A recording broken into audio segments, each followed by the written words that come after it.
യേശുവേ നന്ദി, യേശുവേ ആരാധന. Hallelujah, hallelujah. അടുത്ത് നിൽക്കുന്നവർ നോക്കി പുഞ്ചിരിച്ചുകൊണ്ട് പറയാം, ഹല്ലേലൂയ, ഹല്ലേലൂയ. പ്രിയപ്പെട്ടവരെ, ഇന്നത്തെ ചോദ്യം, നീ പാകമായോ എന്ന് എങ്ങനെ അറിയും?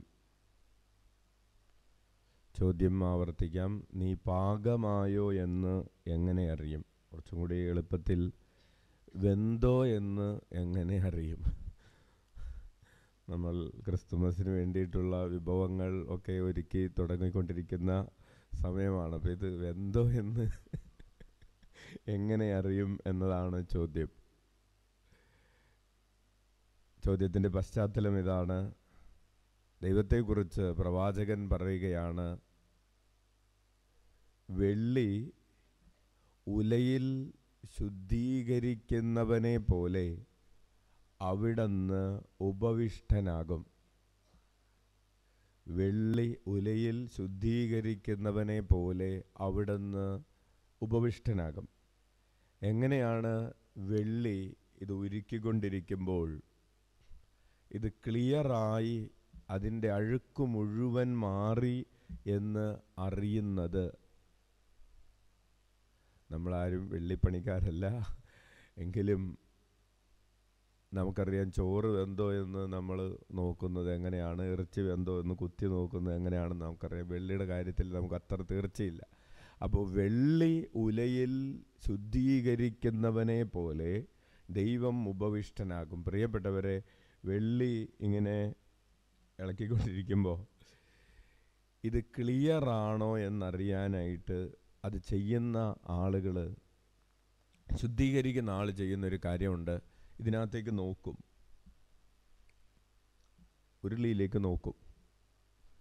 നോക്കിക്കഴിയുമ്പോൾ ഈ ആളുടെ മുഖം അതിൽ വളരെ വ്യക്തമായിട്ട് റിഫ്ലക്റ്റ് ചെയ്യുമ്പോൾ, ഒരു കണ്ണാടിയിൽ എന്ന് നന്നായിട്ട് പ്രതിഫലിക്കുന്ന സമയമാണ് ഇത് നന്നായിട്ട് ക്ലിയറായി എന്ന് പറയുന്ന സമയം. നമുക്ക് കൈയടിച്ച കർത്താവിന് നന്ദി പറയാം. അപ്പോൾ അതാണ് ഈ വെള്ളി ഉലയിൽ ശുദ്ധീകരിക്കുന്നവനെ പോലെ ദൈവം ഉപവിഷ്ടനാകും. അപ്പോൾ ഇത് പൂർണ്ണമായിട്ടും ശുദ്ധമായോ എന്ന് അറിയാൻ, അല്ലെങ്കിൽ ശുദ്ധമായൊരു സമയത്ത് ആരാണോ അതിൻ്റെ മുമ്പിലിരിക്കുന്നത് അയാളെ ഇതങ്ങോട്ട് പ്രതിഫലിപ്പിക്കും. അപ്പം നമ്മളെ ദൈവം ശുദ്ധീകരിച്ചു കൊണ്ടിരിക്കുമ്പോൾ, നമ്മൾ വെള്ളിയാണെന്ന് വിചാരിക്കുക, ഉരുകിക്കൊണ്ടിരിക്കുന്ന വെള്ളിയാണെന്ന് വിചാരിക്കുക, കർത്താവ് നമ്മളെ ശുദ്ധീകരിച്ചു കൊണ്ടിരിക്കുന്നു എന്ന് വിചാരിക്കുക. എപ്പോഴാണ് ഈ ശുദ്ധീകരണം പൂർത്തിയാകുന്നത്?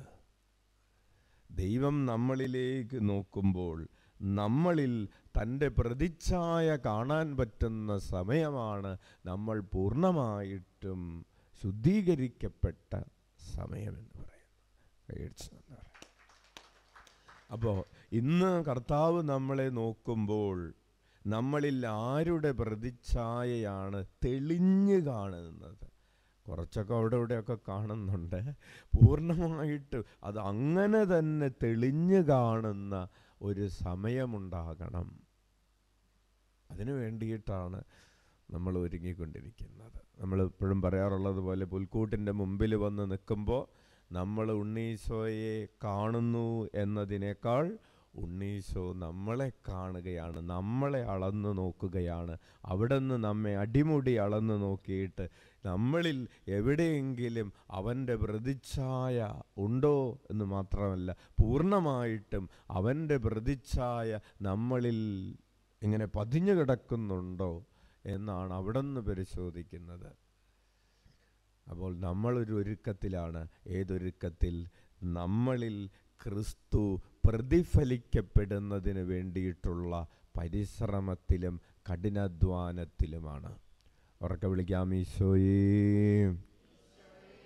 ഈ കഠിനാധ്വാനം ഒരു 25-ാം തീയതി പാതിരാത്രിയോടുകൂടി അവസാനിക്കാനുള്ളതല്ല. നാളെ രാത്രി ക്രിസ്തുമസാണ്.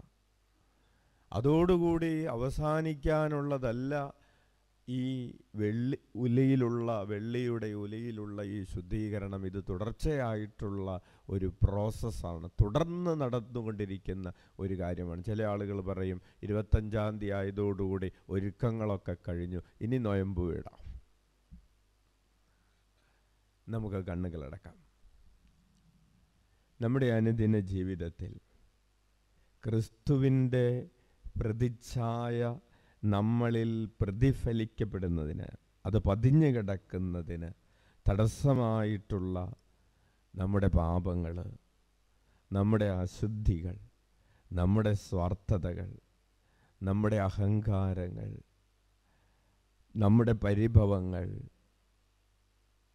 എല്ലാം നമുക്ക് ഓർത്തനുതപിച്ച് കരങ്ങൾ ഉയർത്തി യേശുനാമം വിളിച്ച് നമ്മുടെ ഹൃദയത്തെ വീണ്ടും ശുദ്ധീകരിക്കാം.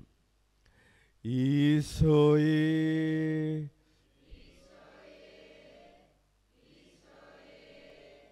ഈശോയേ,